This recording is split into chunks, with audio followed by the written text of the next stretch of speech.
All of it. Oh, that's pretty cool. It came with a lot of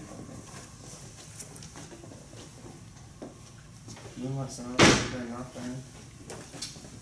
Welcome to MUT 513. It's Thursday, May 29th.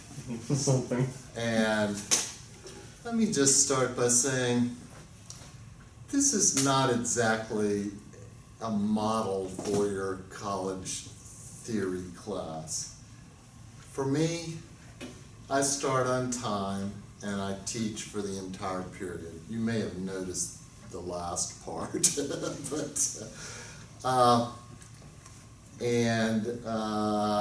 a problem at 8 o'clock in the morning for the students to get there. I try to start anyway because I don't want people who have come at the correct time to just be sitting around doing nothing. But I feel responsible for all of my students, and I'm not the kind of teacher who's like, oh, well, they'll just have to get it, you know.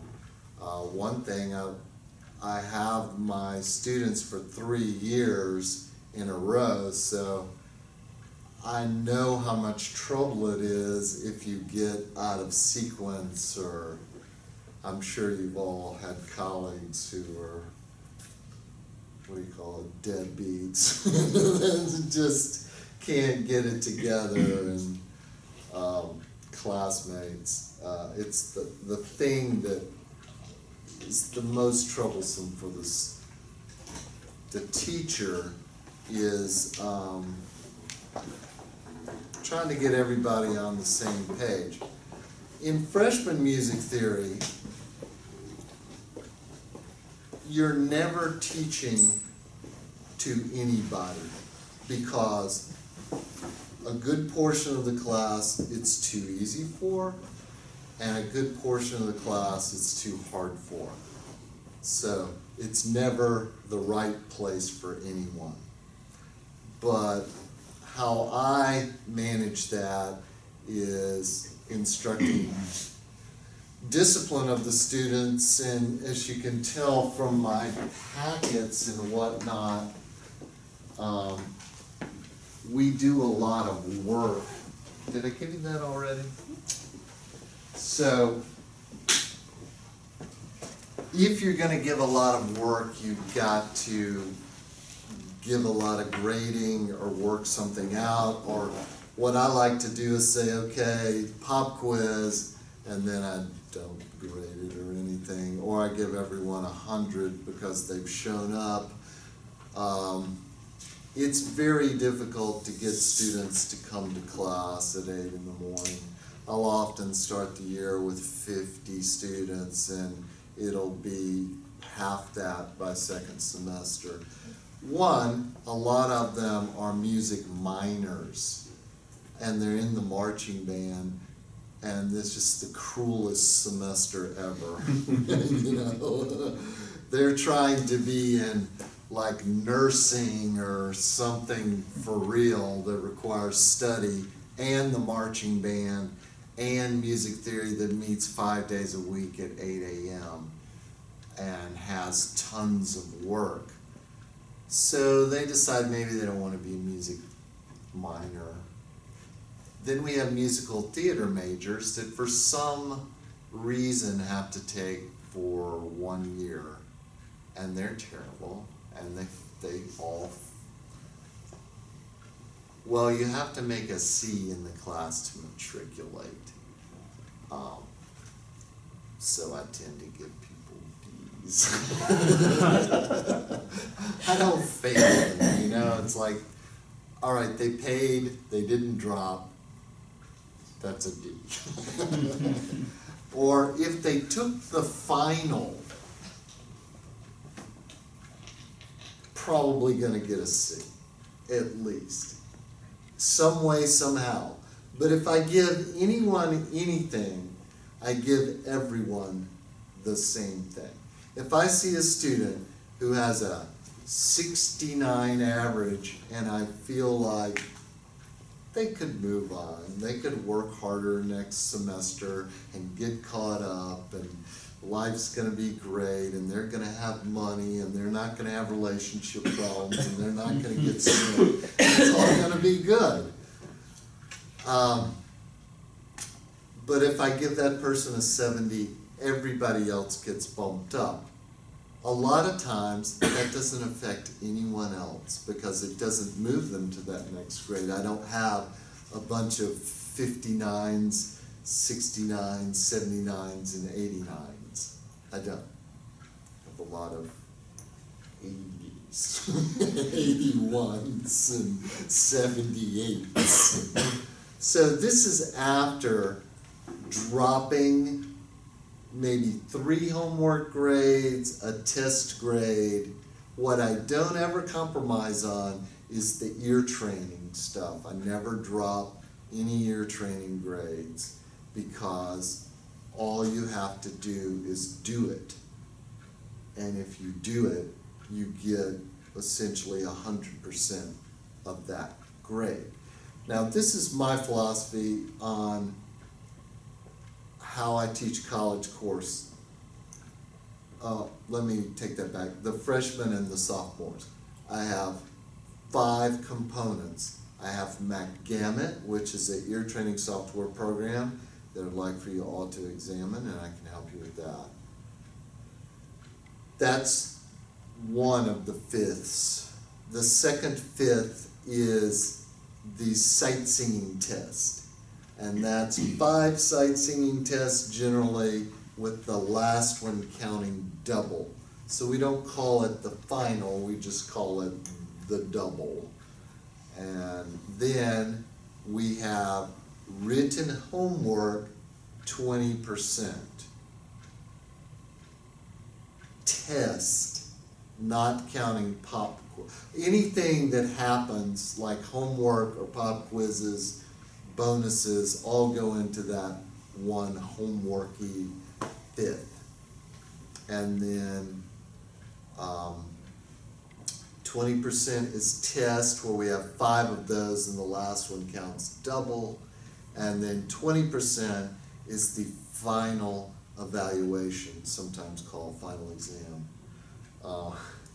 So that's the circle of fifths for freshman and sophomore in theory. That's 4 courses.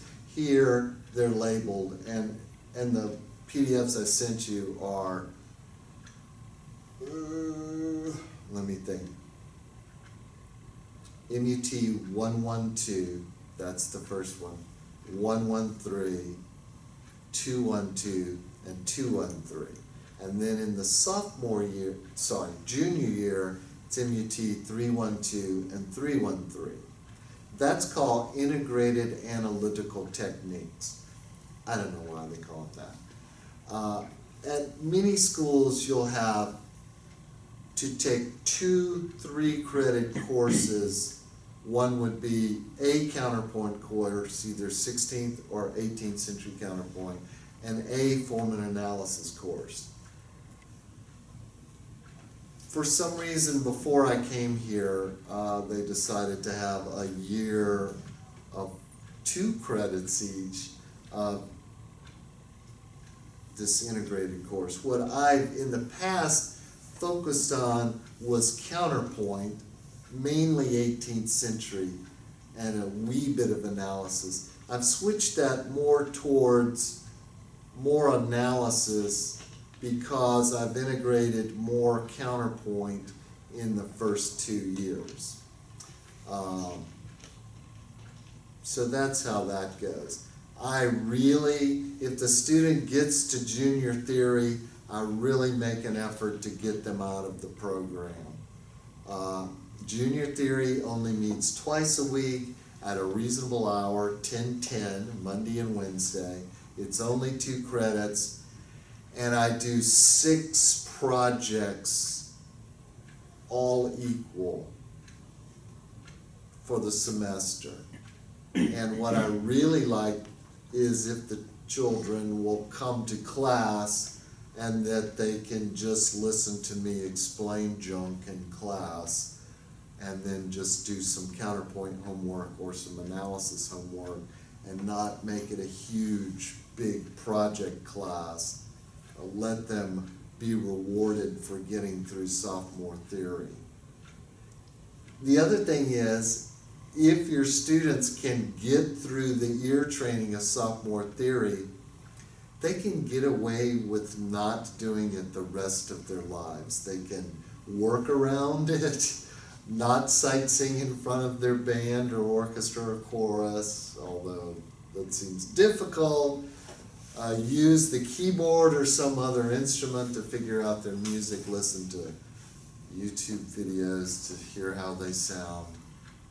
The resources available to us now are almost limitless, and they're called YouTube. It's not a matter of hearing what you need to hear, it's a matter of hearing an excellent performance of what you want to hear. You want to listen to Mozart's sonatina or sonata, something small, there could be 8,000 little children on the YouTubes playing that, so you kind of got to start with an artist. But anyway, y'all all know more about that than I do. So that was like a real life peek into the workings of a college music theory teacher. I have lots of handouts and I do a lot of work at the board, and that's pretty much all the splaining I do. That's pretty much it. Let's start the day as an integrated course in sight singing. Yesterday we did all the rhythm we're going to do. Today we're going to start in on the copies were atrocious, I'm sorry. We're just going to have to deal with it. This is the first page of the Ottman. Ottman's been used since forever. He died not too many years ago. They're really supposed to have clefs on the left side. I don't know if y'all knew that part. Let's determine what clef it is. Now, yesterday we learned how to establish the key, and today we're going to follow up with that and do that again. And that first example is in treble clef and 4/4 time. Now, if you want to write your solfege syllables in as if you didn't know them, you would just use the first letter. So it would go like D, R, M, F, S, or something like that. S, S, F, M, R. Let me just say the syllables. Next line, do, re, mi, fa, sol, la, sol, fa, mi, re, do.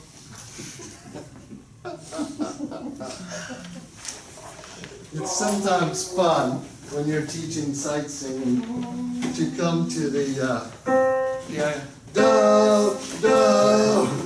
Oh, that hurts. I know. You absolutely have to practice being able to sing just a little bit off pitch. It's quite challenging. Now, would you like for me to write out the exercise that we did yesterday? I'm not going to write the major scale. When we establish a key initially, we're going to sing the major scale. And today, let's do it 4 times using every possible variant. And it's going to go like this.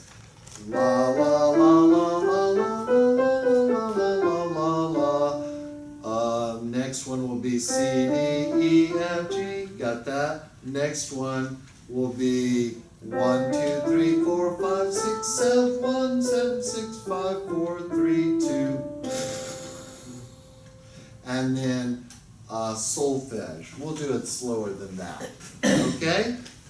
Then we'll do the pitch establishment. I would like, if possible, everyone to sing one of these two notes, C4 or C3. Sometimes you'll get in freshman theory people who want to sing C2.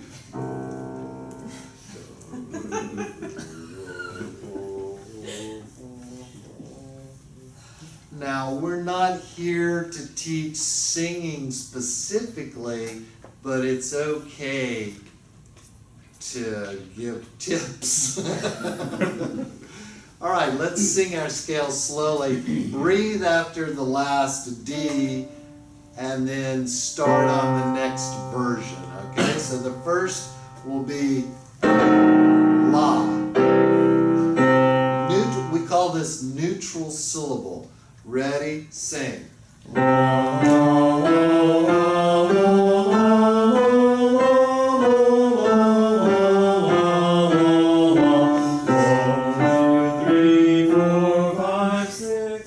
Gotta take notes. It's letters next. Oh. So in freshman theory, we would start all over, but we're just gonna start on letters now, okay? We ready? Ready, go.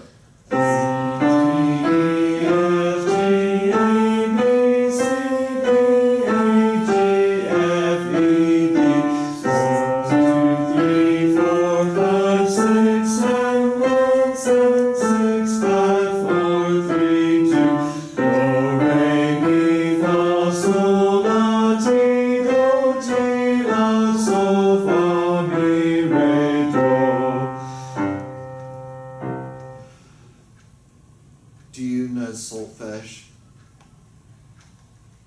A little bit. Do you know solfege? Some. Do you know solfege? Fairly well. Do you know solfege? I don't know the half steps, like the minors. Just the. Let's call it the chromatics. Yes. Okay. How about instead of a fully diminished seventh chord, we do a French sixth chord for fear? All right, just gonna change it up today.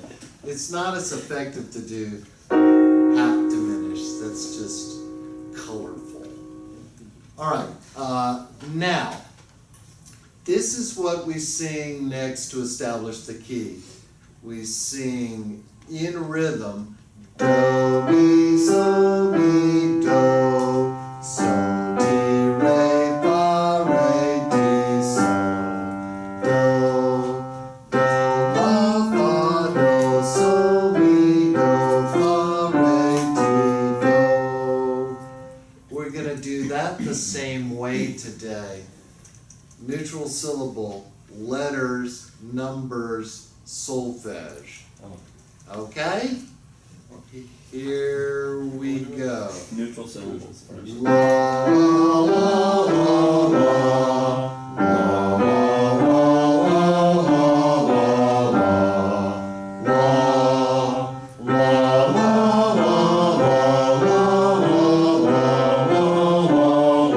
la, keep going.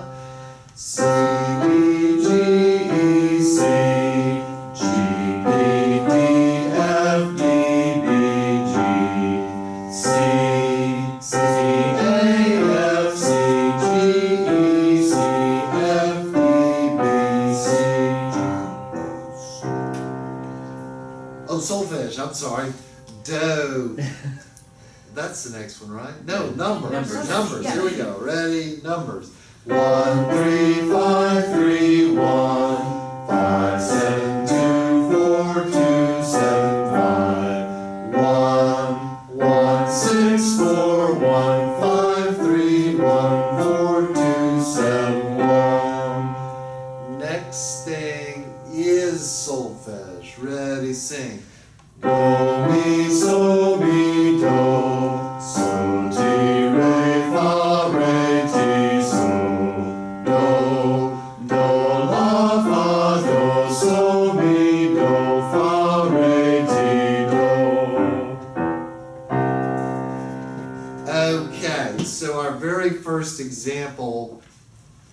is on the page that ends, it's page 15. I only gave you one page, didn't I?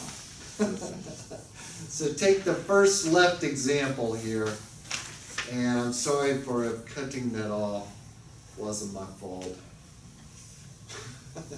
What? So with numbers, it's 7. Sev, So just S-E-V. something like that. Apostrophe silent N. You don't wanna, if you wanna say something else, it's fine, you just don't wanna make Yeah. it 2 syllables. 7, or in the south, 7, might be 3 syllables.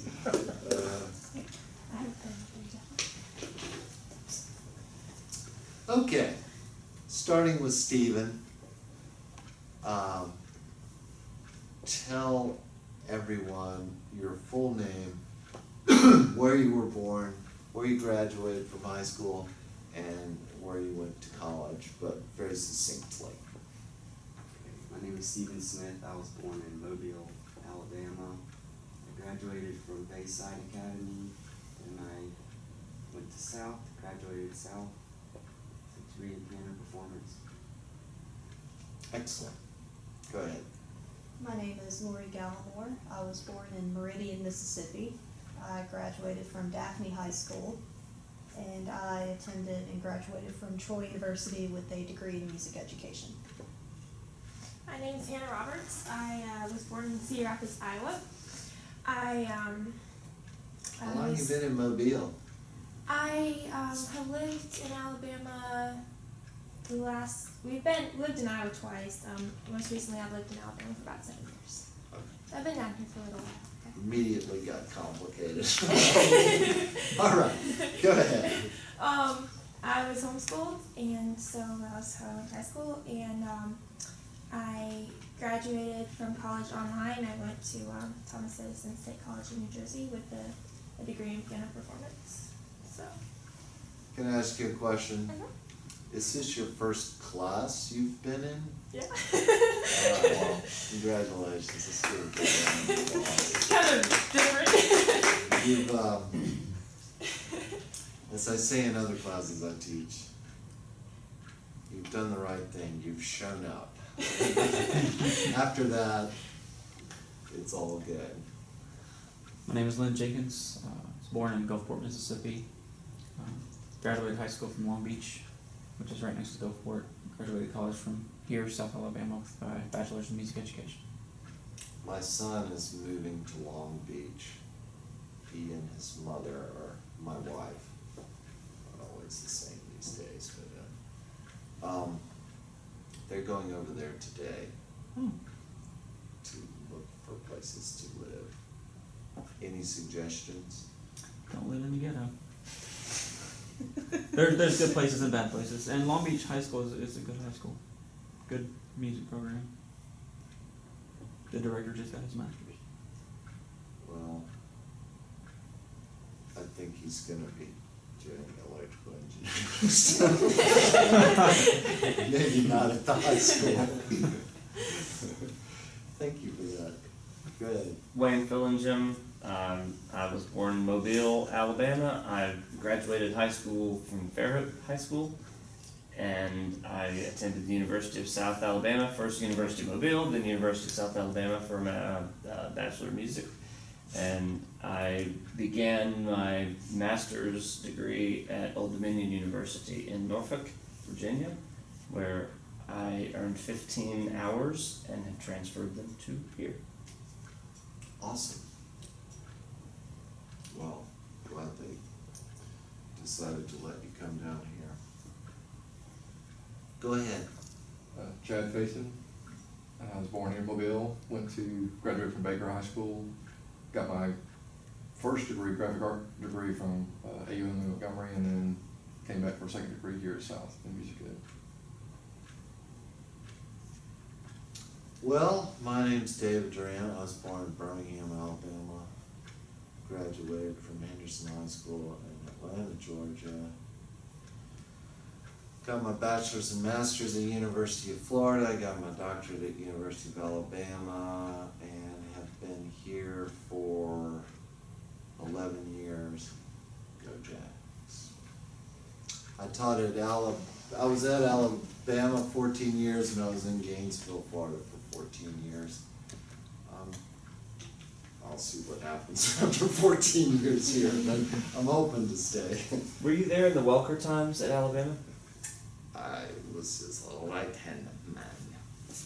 I did Alabama honor band while I was in high school. Oh, really? I probably ran that. I was in Festival Wind Ensemble with him, so that was very interesting. Yes, he has gone to a better place since then, but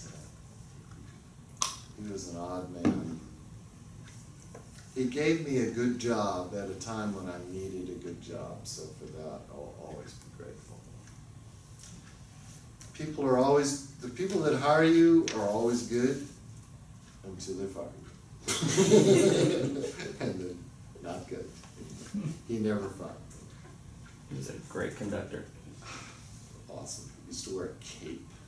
He was brilliant. He really was brilliant. Okay, well, now, I like to do that with all of my classes, and I've even started in the last few years teaching a section of freshman first year experience as a learning community. And what that means is everybody in the College of Arts and Sciences has to take a first year course that's worth 2 credits, and it's supposed to be about, I don't know what, but trying to get you into college and stuff. And there are some statistics that show that people who take first year experience courses do slightly better the second year and tend to register for the second semester in a slightly higher number. So really, we're spending a lot of time and energy in first year experiences course as a goal to get them to register for the spring semester. I decided to teach a learning community so I could have my freshman theorist and use that time, that other 100 minutes a week, as a time to have them and help them and tutor them. Plus the university gives me one assistant, and I have that person be another tutor. I use a lot of student tutors, at least 3, and I have to find ways to pay them and whatnot like that. But again, that's job 1 as an administrator, is getting your staff paid. After that, it's the work. You can see the common theme here in teaching, because I only hire my very best students, and they need to be rewarded by getting paid, by getting all the scholarships, by winning the Presser Scholar. All of these things need to come to the people that I hire. So they're grateful. They really are. So what was the point? Anyway, the first time I did it, they were saying, no, you've got to teach all of these things out of this book. And I finally said, no, I can't do that. And then they came back and said, well, we're going to do it like the way you do it. And any teacher who wants to can teach their subject matter along with these other things. So I like to teach A, safety, B, self-defense, 3, how not to argue with people and how not to get mad. And it's a simple question you can ask people, and this is a different kind of group, but it's like, how many of you know someone who's hurt themselves by hitting or kicking a wall? Does anyone know anyone who's done that? Steve? It sounds like kicking or punching. Yes. Really? Nobody? One of my students. One of my students. So, okay, so mostly freshmen have known somebody who's done that, but you know, just try to help them out. Also, a lot of times their first time away from home, they don't know how to get their clothes washed, they can't get along with their roommate, they can't get fed, they can't do anything. Others are just fine. So the other thing was the first year experience course had the more arts and sciencey one had them running around doing all these other activities. All of my students are in band. They don't have time for that first semester. They really don't. So, Are you talking freshman seminar? yes, freshman seminar. Did you have my freshman seminar? Probably not. Anyway, they have to do it anyway, so I don't actually get paid for it. They put money into my professional development account, which I'm using to go to New York next week. Normally, they would cap the amount of money I could spend because they don't have any. But with my professional development money, they don't cap any of my travel money, and I can go and actually pay for a trip to New York, which is super expensive, really expensive. Anyway, so I don't think about the money at all. I just think of it as ways to try to help my students move on to making it through one semester. And still, you can't help a lot of them. And in freshman theory, they fail themselves. You don't have to fail them. They don't come, they don't turn in their work, and then they have a massive problem. Now, when I was mentioning earlier, giving a person 1 point to give them a C, allow them to matriculate to the next semester, it works about half the time. Here's the upside. If they get it together, they get to continue.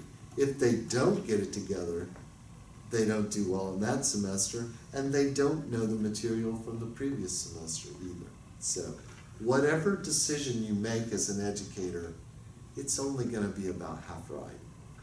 It really is. And there's no, as I'm sure you found, those of you who teach, it's really hard to have this like kind of bottom line mentality. Like, it just doesn't work that way in the real world. Okay, back to singing. Okay, we've established our key. Now we're going to sing our first song all the ways we just described. First with la, then with letters, then with numbers, then with solfege. So we're going to sing it kind of quickly, and we're going to conduct. Okay? Now, not going to make you stand up, but that's an option for your students, particularly in the morning. Just make them stand up. Okay, I'll count to 4, and you can all give an upbeat. Here's our first pitch. Do we need to sing the scale 4 times and do the arpeggios 4 times, or are we ready to go? Ready to go? 1, 2, 3, sing.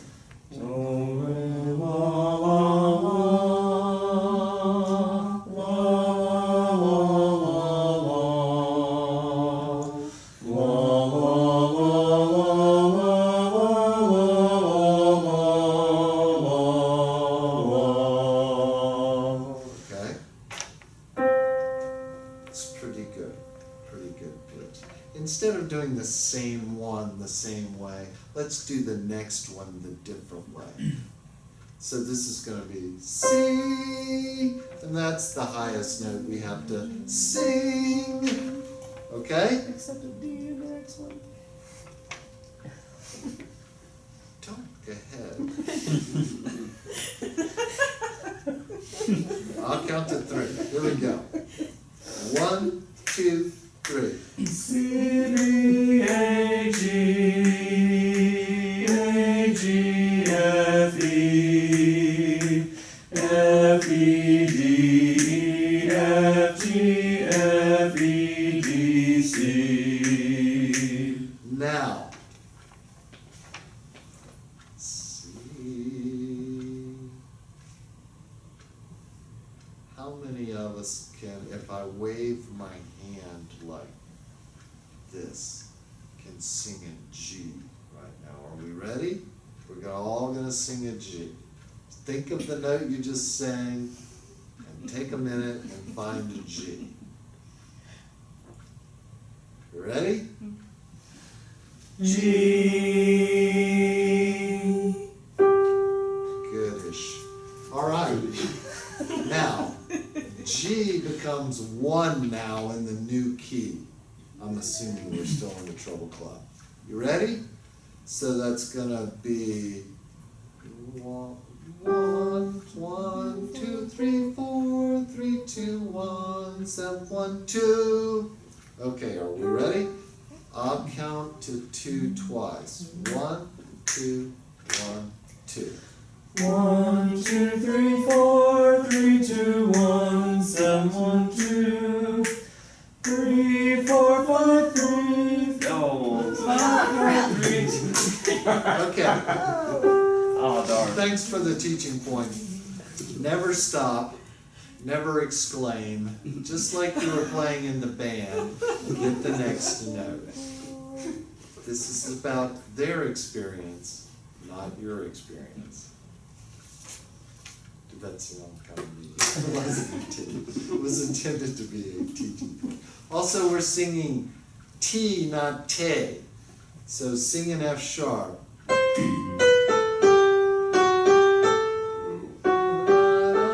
The key signature's F sharp. Let's try that again, a little slower. 1, 2, 1, 2. 1, 2, 3, 4, 3, 2, 1, 7, 7, 2, 3, 4, 5, 4, 3, 4, 5, 4, 3, 2, 1. Okay, I'll count to 3 and continue on beat 4 and the next one on do. 1, 2, 3. Do, re, mi, fa, sol, Re, re, mi, fa, sol, fa, mi, fa, mi, re, mi, fa, sol, fa, mi, fa, mi, re, do. Okay, think about the note you just sang. And now the next thing you're going to sing is an F natural, and you're going to say the word te. Are you ready? Think of the note you just sang, and when I point my finger, you're going to sing an F natural on the letter te. Are you ready? te.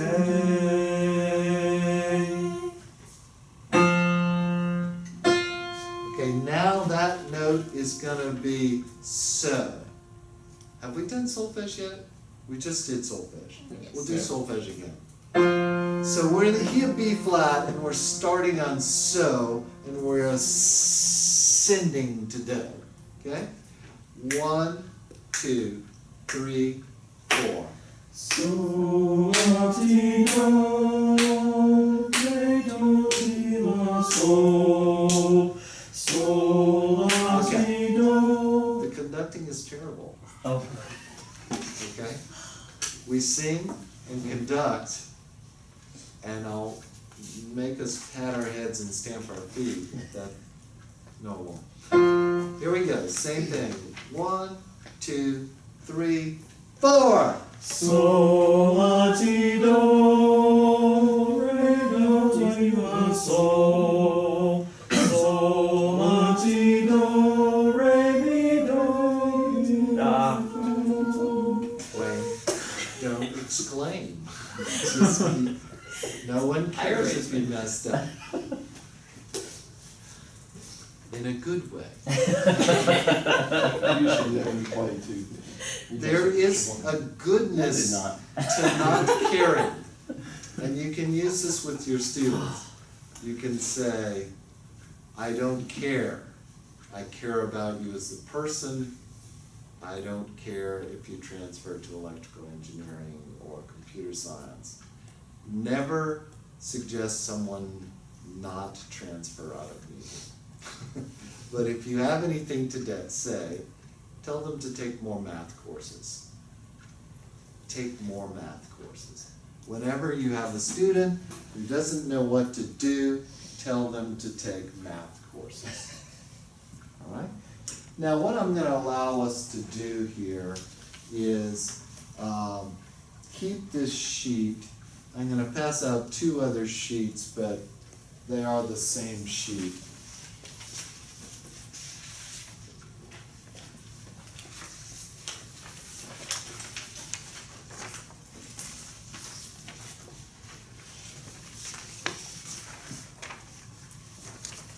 We're not going to do them today. What I'd like for you to do as an in-class project is to, here, I'll give you No, one you or only two. gave me one.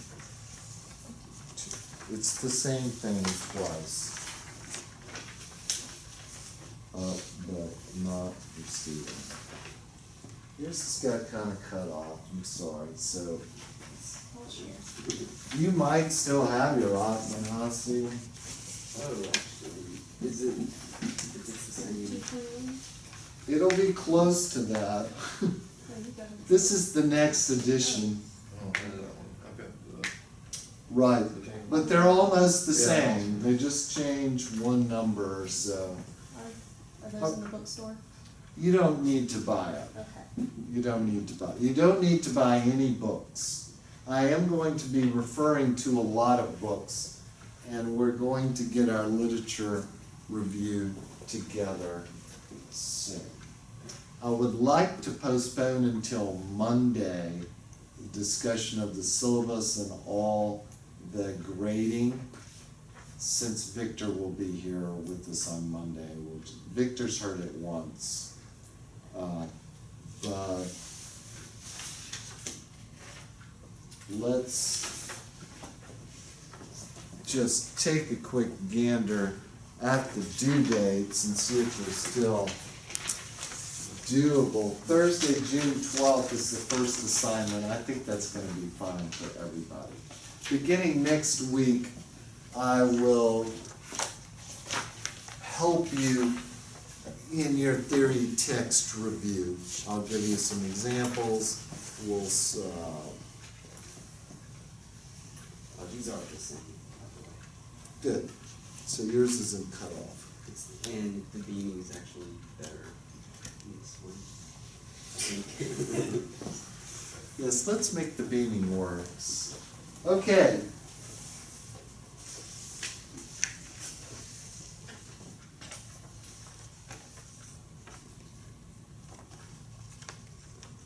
Let's take 5-minute break. And then we'll move on to 7th chords and figured bass.